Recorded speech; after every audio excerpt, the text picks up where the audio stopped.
So my daughter Chloe was 15 when she suddenly developed a pain in her leg. We were told at diagnosis, because the cancer had already spread into her lungs, that there was a 25% chance of the treatment working. It was using drugs that were 30 to 40 years old. These were hard, heavy chemotherapy drugs. We'd run out of all options. There was one new drug on the table. When we went to apply to get onto the trial, we were told there was a lower age range of 18.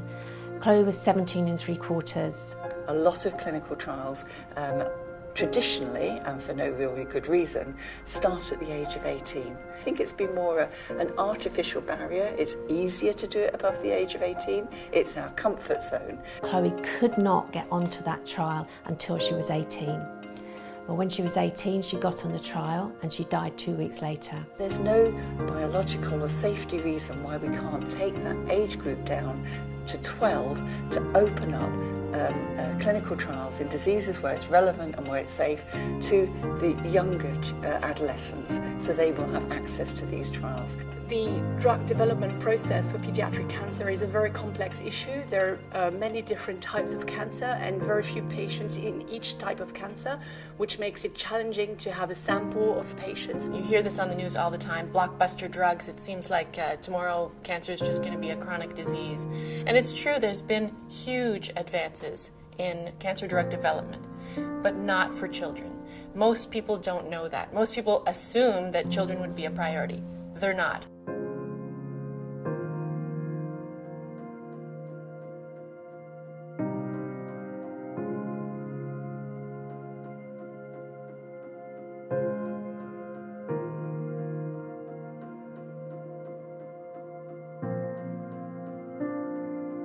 So the issues are complex, these things are, otherwise change would have happened. But there is one single thing that can be done right now that would make a massive difference for fewer children dying of cancer in the future, and that is to get rid of the 18 lower age limit to access clinical trials. We know now, more than we did many years ago, that it is safe to protect our children through research, if you like. They shouldn't be protected from research, they should be protected through research. The real problem of getting teenagers in adult trials is that it's a matter of mentality.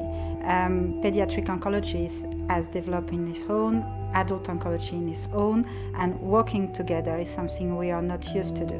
We need better and stronger partnership between the scientists, between the clinicians, and the pharmaceutical company, because clearly we need to significantly improve the way to choose, oh, this drug should be developed and this one should not. So the science is evolving, so as we learn more about the underlying drivers of pediatric oncology, and as we identify more targets that we can drug, that's one way that we will foster development of new agents, but also a willingness and an openness on the part of industry and to have this multi-stakeholder collaboration, so that when we do identify a target that's relevant in a pediatric malignancy, that we can foster the development of that drug. There is a need for coming together across Europe and even across the world. Parents, patient advocates, NGOs,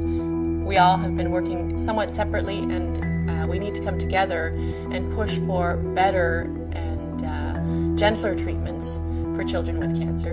And that's one of our main goals with Unite2Cure. We need the parent voice in these conversations, because we are the people that really understand what somebody sitting there and putting a tick in the box that says we do not want to trial our drug on a child under 18. For them, it's just ticking a box. For me, it meant my child died. It would be my hope that age limits wouldn't be the barrier in the future, that we don't look at whether a trial is relevant above 18, below 18. It's about the biology of the drug and the needs of the patient, and that's where the future of clinical trials needs to be.